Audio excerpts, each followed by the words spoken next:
Top three things in my notebook this morning. Number one, Europe. Number two, oil. And number three, the 10-year bond yield. So first in Europe, obviously this morning you don't get any kind of a sell-off that's of consequence. So again, we're looking at the trend lines across the board here in the Euro Stock 600, the DAX, the CAC, the MIB index, etc. And you don't really have the breakdowns of the trend line other than the MIB index. So again, that's the first market that we would short in Europe, which would be Italy. And again, if you look down across the board, the euro still doesn't have a bid either. So again, exhausted signal to the downside. That gives you dollar up. I would not confuse down euro with a strong America, strong dollar situation.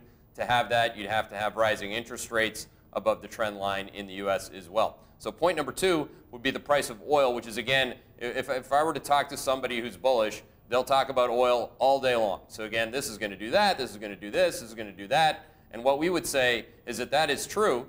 It will do this, that, and the other. But at the end of the day, it's not going to change the cost of living components of what's really pressuring the heart of America or the median consumer. So again, the heart of America is taking on the all-time high in rents, the all-time high in food prices. You're not getting really any kind of a tax cut at the restaurant.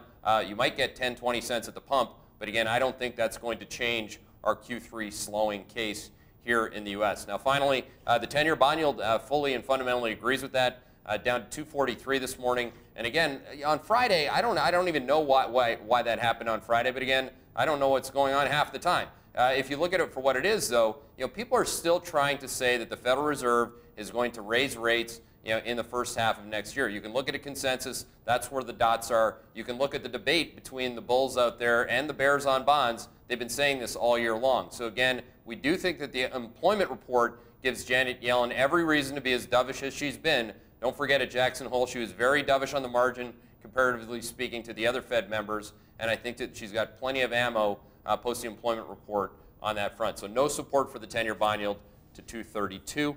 And those are your top three things.